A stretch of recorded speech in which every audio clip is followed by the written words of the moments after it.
time that my wife and I were away we have a 17-month-old, and we were away from her for an extended period of time of a week. And so it was a big step for us. It was huge. And we had a great time. And, on the way back, we're ready. We're ready. We had a great time. We're ready to go home. We're ready to see our child and just to even be back here. And on the way back, we had a connecting flight through Panama. And it was a 2-hour flight there. And right as we are about to land, we start circling Panama. And I'm thinking, what are we doing? And apparently there's thunderstorms, there was high winds, and just to let you know, I think when you're flying in a tin can with wings, I guess thunderstorms and high winds are not a good thing, so they couldn't land. So here we are circling, right, and we're kind of on the outskirts of this storm, and we're kind of flying in through pockets of these clouds and pockets of this storm, and I'm just like, let's just land the plane. Let's just do it. Like, I don't want to miss my connecting flight. I want to get home. And we flew through a couple pockets of clouds. And let me tell you, it was some of the most violent turbulence I've ever experienced. I mean, tray tables were falling down. The lady across from us, her head slammed in front of the table or the seat in front of her. I mean, people were grabbing strangers' hands across the aisleway. Babies were crying. There were literally, I think, some grown men were crying. And this was all of about like mere seconds as we would pass through clouds, right? And it was in a moment. There was a sense of across the whole cabin, quiet. Everyone's helpless. There's a sense of panic and anxiety and fear, and in just those little seconds, those quick moments as we pass through some of those pockets of turbulence. And I think there are times in our life where we feel that sense of helplessness, we feel that sense of panic and fear, but not on a plane. We feel it as we're walking through difficult circumstances in our lives. And maybe some of you this morning, as you walked in through these doors, you're carrying some of that. Maybe that explains what you feel even this morning. And when we're going through trying times, James calls these trials, these trying times, these difficult circumstances. I think they stretch us a lot further than we could ever imagine, so much so that we may break. And maybe some of you have broken in some of these circumstances. And if you look up on the screen, we're going through the first 18 verses of James chapter 1, and we're theming this passage of Scripture, shipwrecked, holding on to the storms of life. And Pastor Paul kicked off this series last week, and really he's painting what James is doing through these first 18 verses is he's painting a picture on a new perspective on how we can view trials and suffering. And so we're going to continue in that. We're going to be in James chapter 1, verses 5 to 8. If you want to open your Bibles there, if like Pastor Paul was saying, there's we're not going to go to the passage just yet. But as Pastor Paul was saying, it's on YouVersion. And I just want to say, if you don't have a Bible and you would like one, please come see me after. We'd love to gift you with one.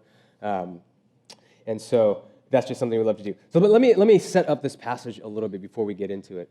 So kind of just in a recap with what Pastor Paul was talking about last week, James calls us towards endurance in the first 4 verses.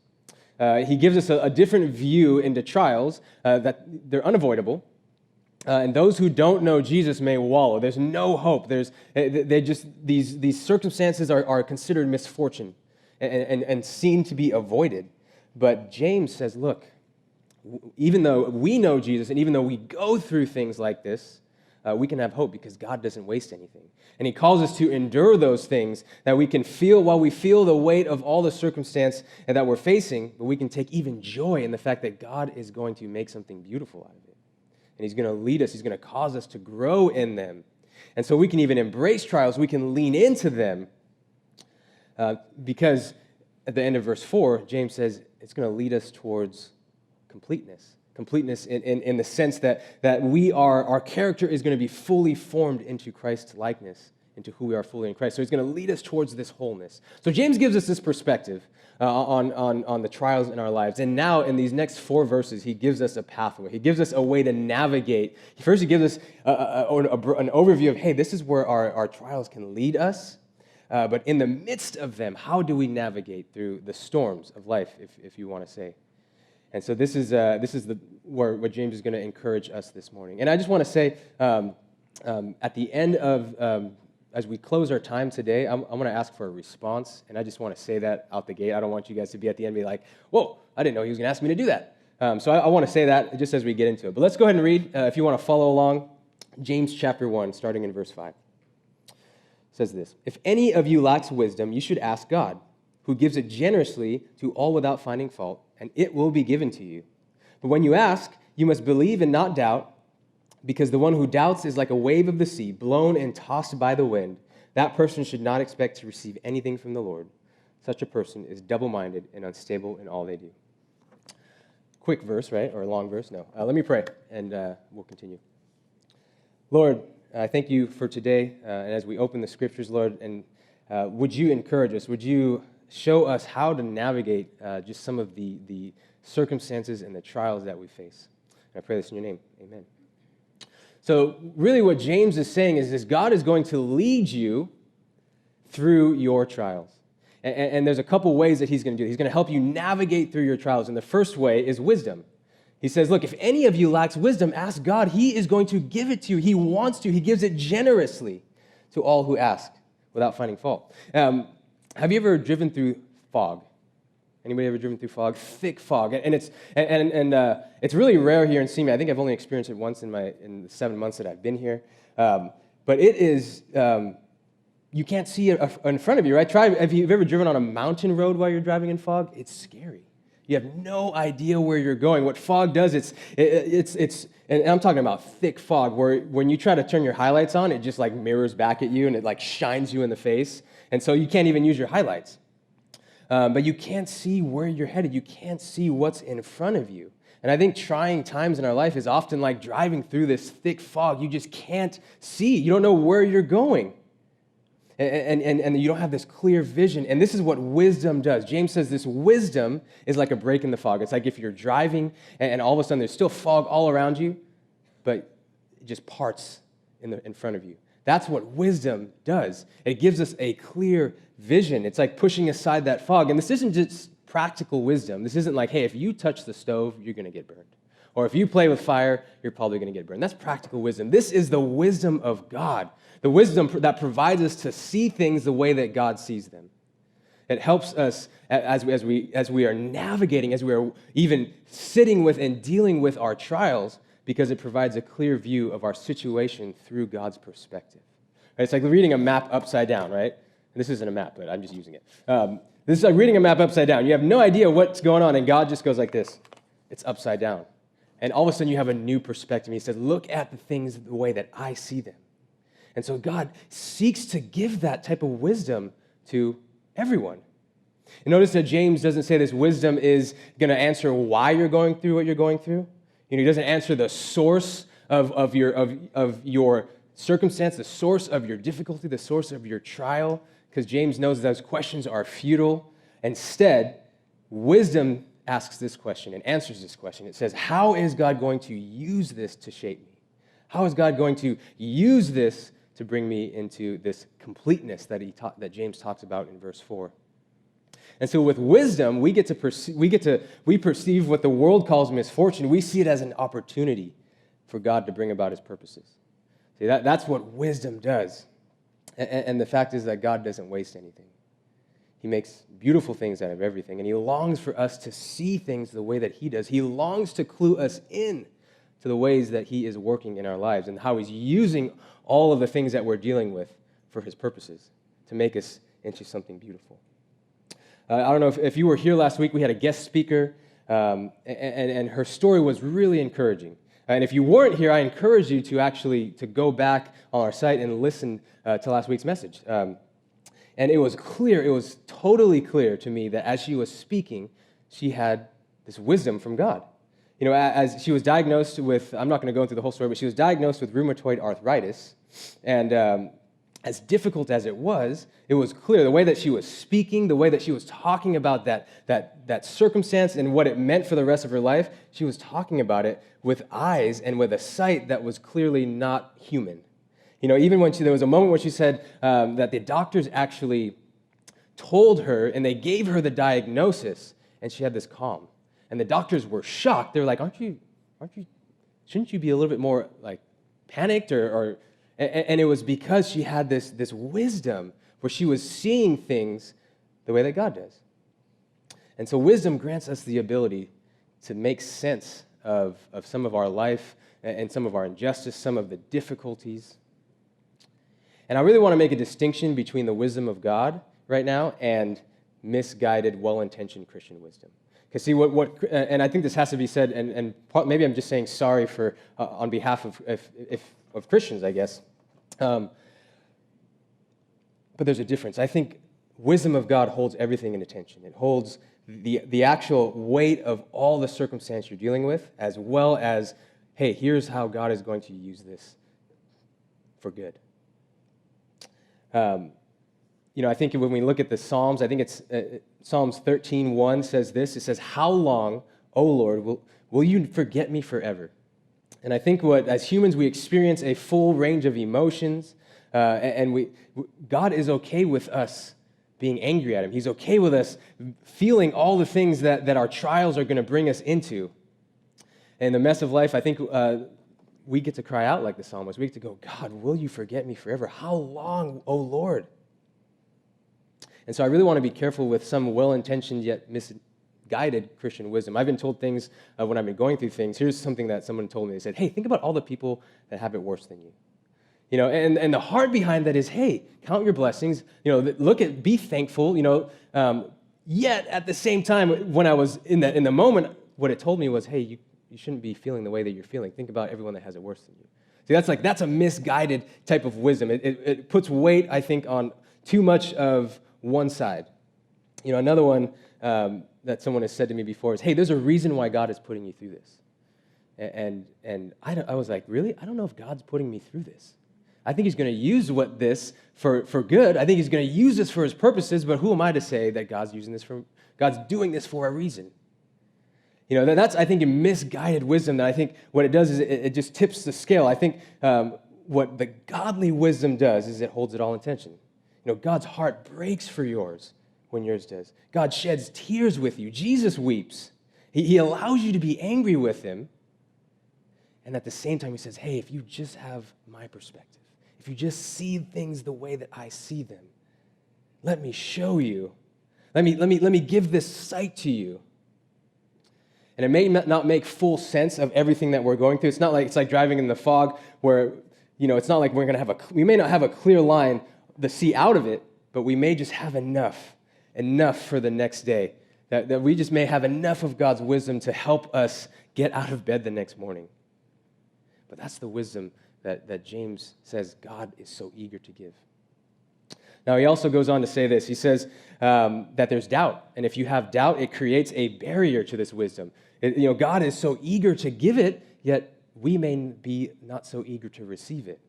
And what the type of doubt that James is describing is this doubt that's duplicitous, this doubt that is unstable. And he's not describing kind of like the varying degrees of doubt when we pray, where we're just like, oh, God, I'm wrestling with this. He's not talking about honest intellectual doubt. Like when somebody says they read this on the news and their news is from social media, it's red lights, right? Just like no social media is going to be good to get news, right? But honest doubt would say, hey, I heard that they had this news thing that came up on social media. Let me go and research that. Let me go and look deeper. See, that's the type of doubt that actually helps us drive deeper.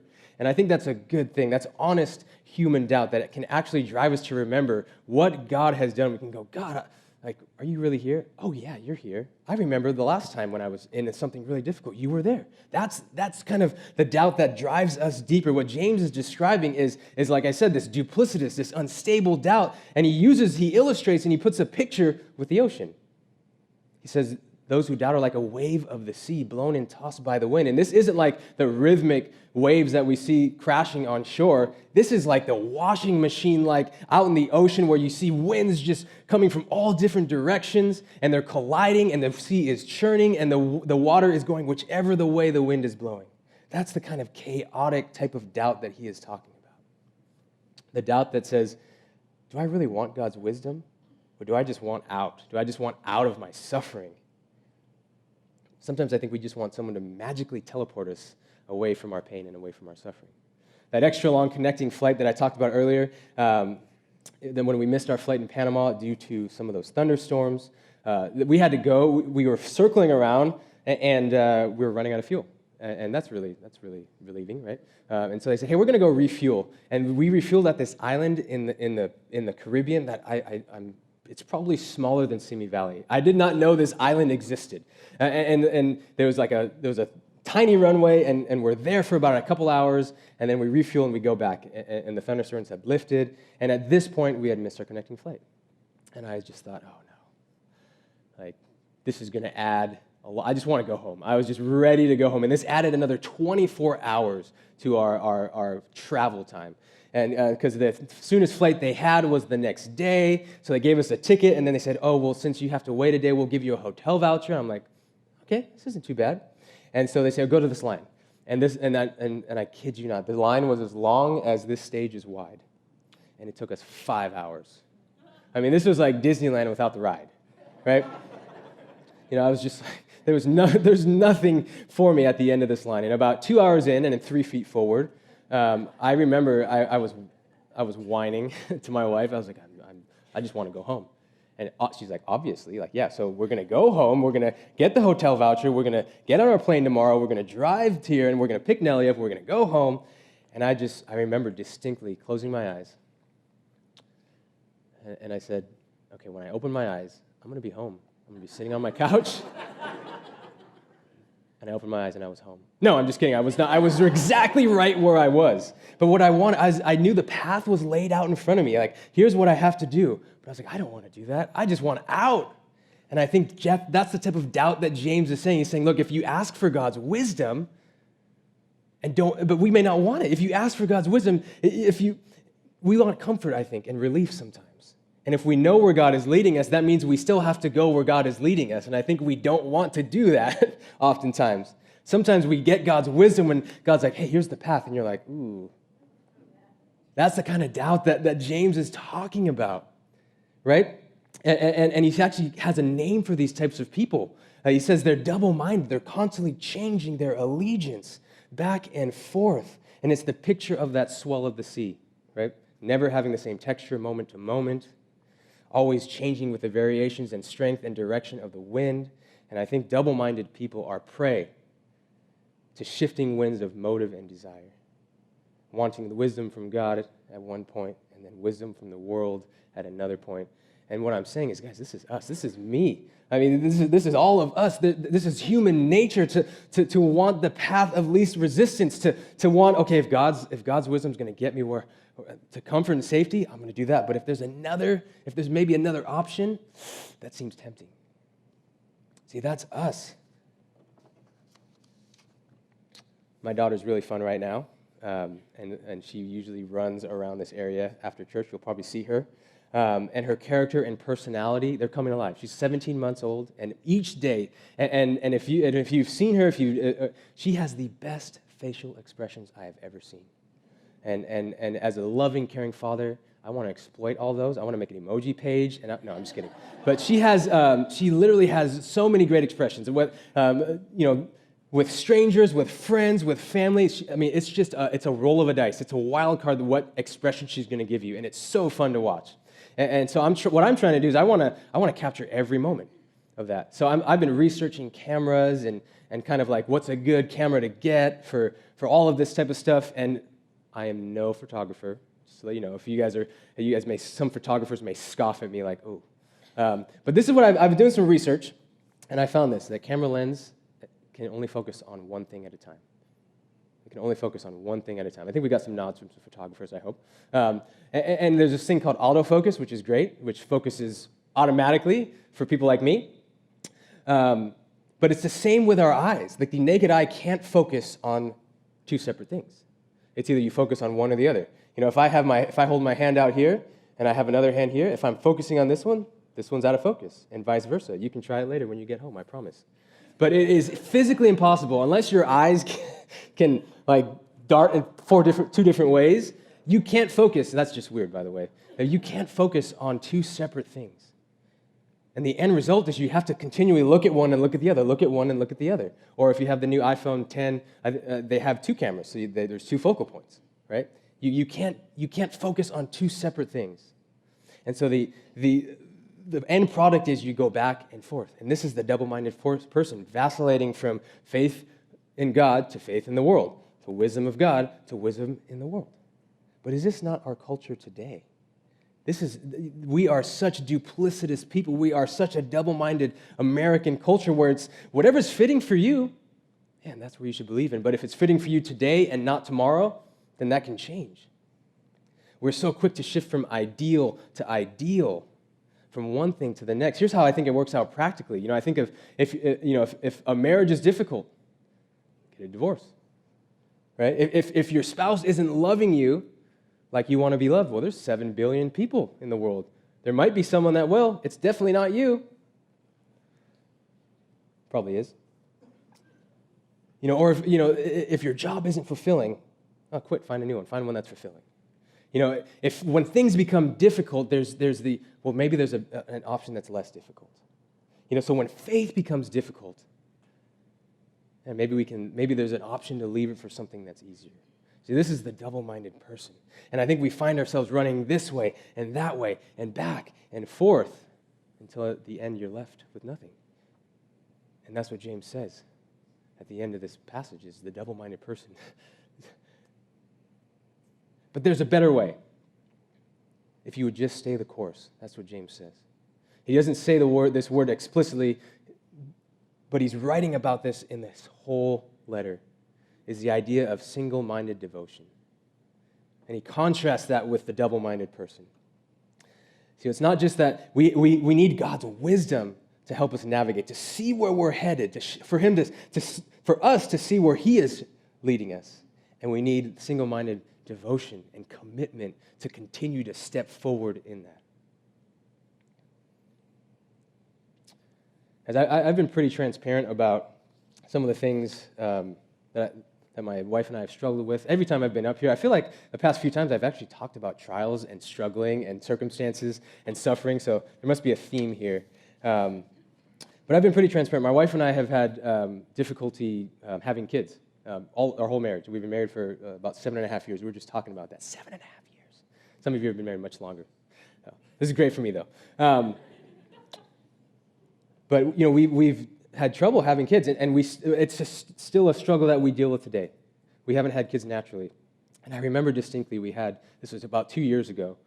We had our last miscarriage, and 2 days after we got that news, I had to preach on the faithfulness of God.